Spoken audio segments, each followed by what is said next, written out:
Good afternoon, ladies and gentlemen. Raptor X here with Good Clean Gaming RX, and today we're going to go over some tips and tricks for mining Quantanium. This will be another of my beginner guides. I'm currently over the moon of Lyria, and we're going to be looking to see if we can first of all find some Quantanium, and then we'll go about actually doing the mining and going over some best tips and practices. So as far as scanning down Quantanium goes, there are a couple of different tips and tricks that I'll go ahead and share with you. First of all, your scan angle is going to be particularly useful. You can reduce this by hitting the period key on your keyboard, and that will focus, if you hit it once, it'll focus on rocks that are in front of you. If you hit it twice, it'll focus on rocks that are within 90 degrees of your front. And then as you continue to decrease the scan angle, that angle is decreased, but the resulting scan range is also increased proportionally.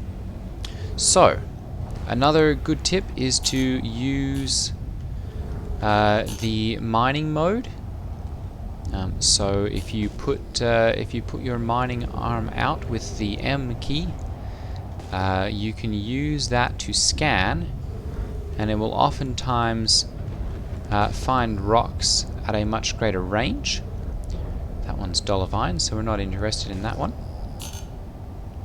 And of course, the tighter your scan range is,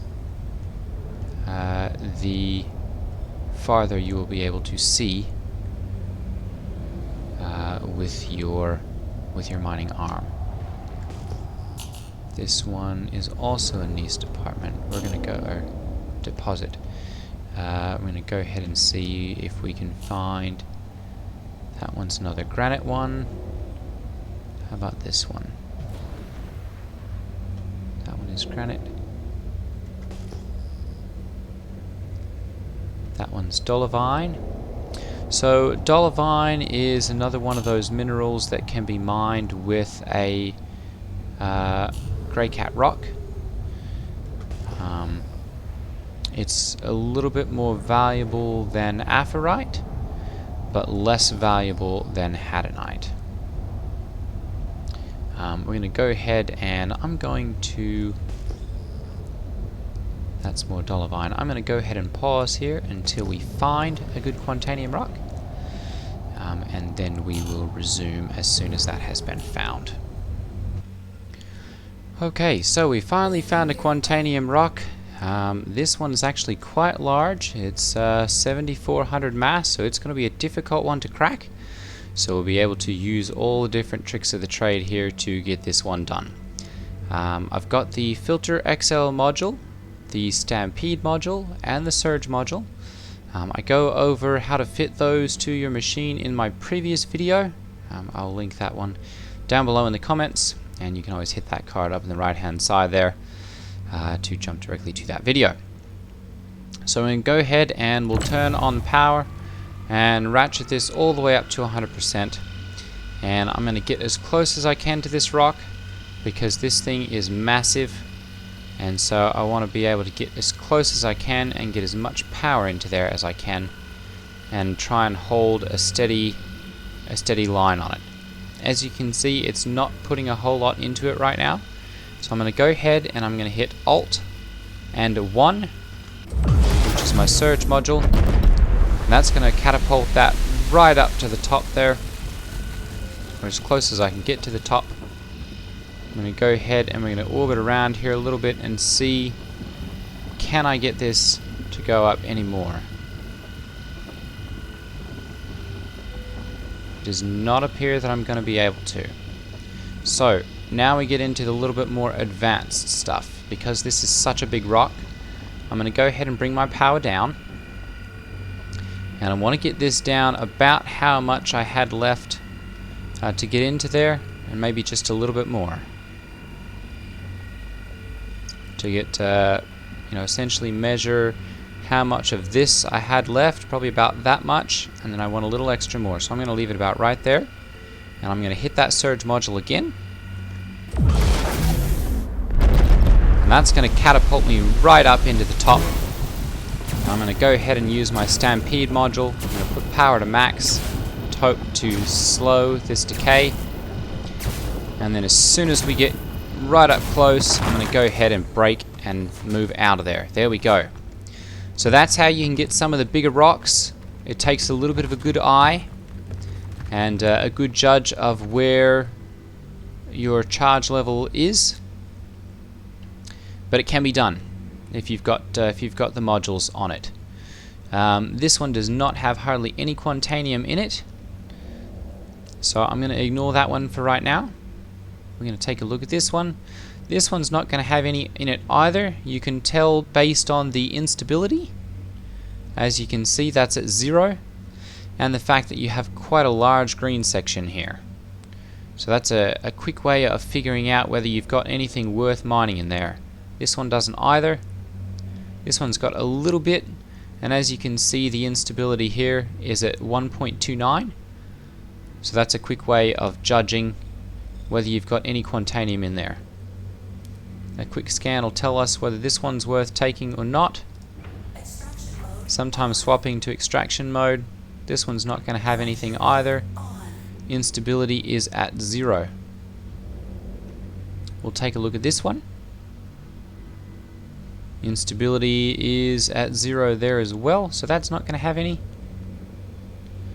We'll scan this one. And this one's going to have some, because as you can see, it's got a small green area there, and we've got a high instability rating. Quantanium in this one is 8.66%. It's only an 897 mass, so I'm not going to make a whole lot out of this one. This one's probably going to have some as well, because it's got that slow, the smaller green section, and a decent amount of instability there. This one's a 6 and a bit %. So I'm going to go ahead and we're going to crack these, and we'll go ahead and we'll probably just leave that one alone, because it's not got enough in there to really bother. So we'll go ahead and we'll turn on our miner again, increase power, and we'll go ahead and charge this one up and crack it.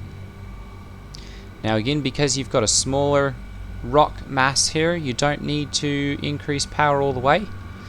I generally leave mine somewhere around 30 or 40% until we get up into the green zone, and then I bring it way down until I make sure that it's not going to overcharge. And then I basically just sit there and let it fiddle back and forth. I'll increase it a little bit if I'm getting too low, and then decrease it again once it gets a bit too high. We're just staying right in that green zone and getting these rocks cracked. There we go, there's one of them. We'll go ahead and do the second one. Again, power up to about 30 or 40%.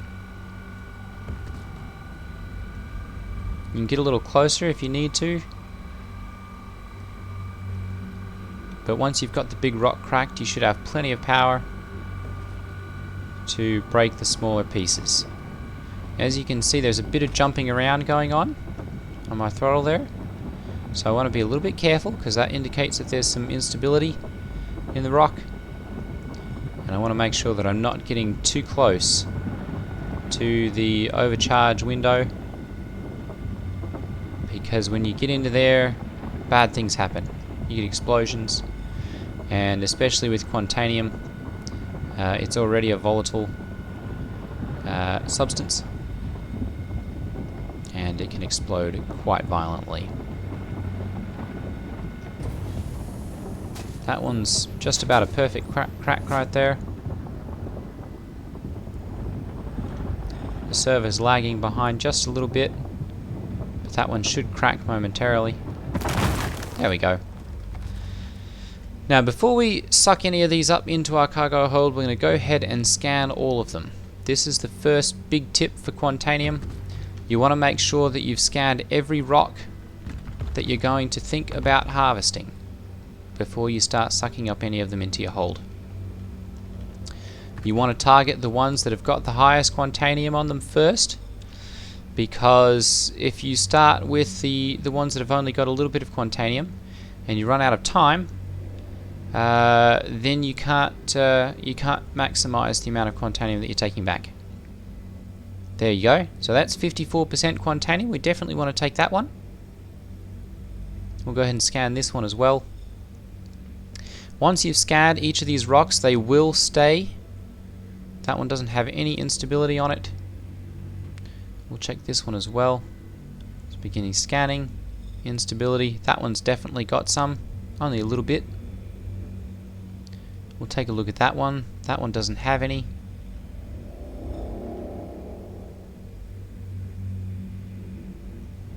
Once again, we'll look at our instability value first. There we go. That one's going to have some.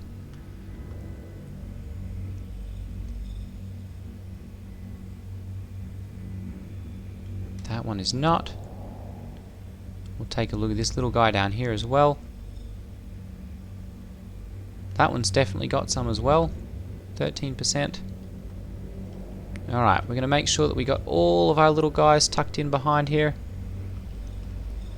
It appears that we've scanned everything that I'm interested in taking.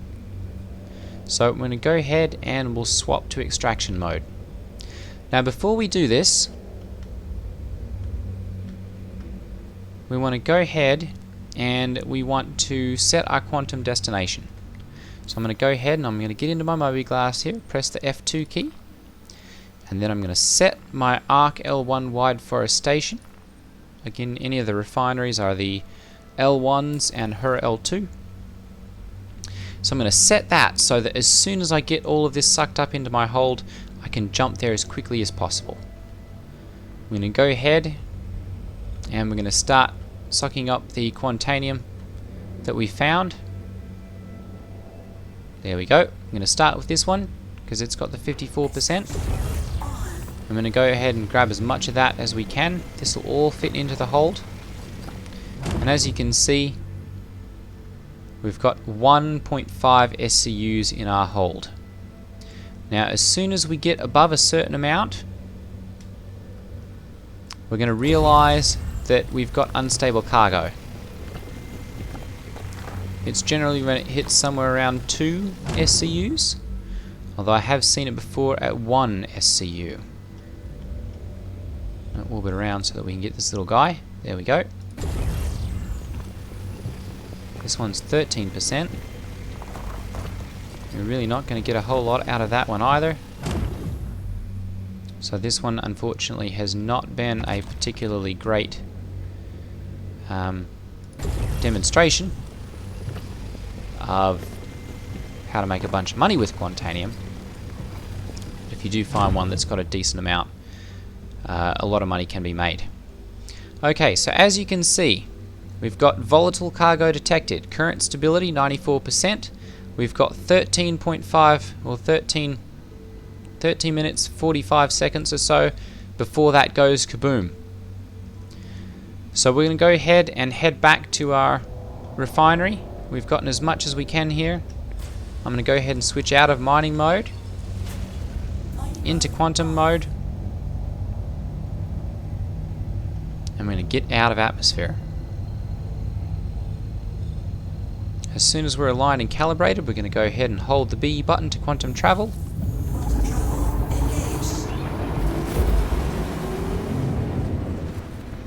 And away we go. I'll resume as soon as we get back to the station. So we're approaching the station once again. We want to be very careful not to accelerate or decelerate too quickly here. Because we have volatile cargo on board, we want to be very careful because any jumping and jarring can end up damaging the cargo on board and really wrecking our day. As you can see, by pulling out your mining mode, you can see exactly how much time you have left on your timer. We've still got 10 minutes here, so we're good.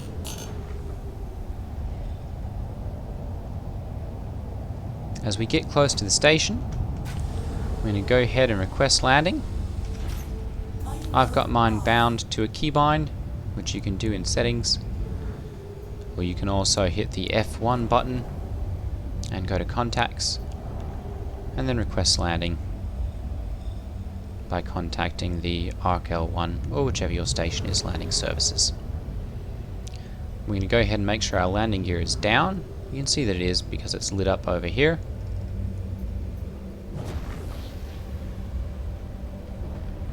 I'm going to go ahead and we're going to fly over to our hangar. We want to be careful coming in that we don't have to bump, bounce or jar our cargo, because as I said, bad things happen.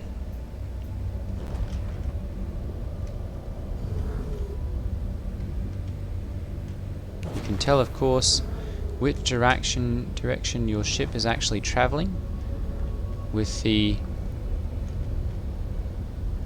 little greater than and less than symbol.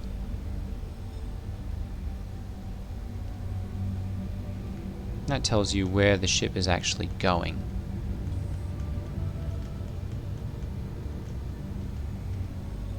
We'll go ahead and drop down and land. Turn off our engines and exit our seat.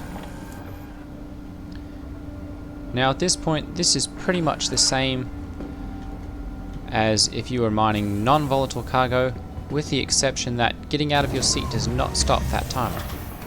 So it's still running in the background there, and if it got down to 0, our ship and all of its cargo would explode, and quite violently. So we're going to go ahead and run over here. We're going to call our elevator, and we're going to head down to the lobby.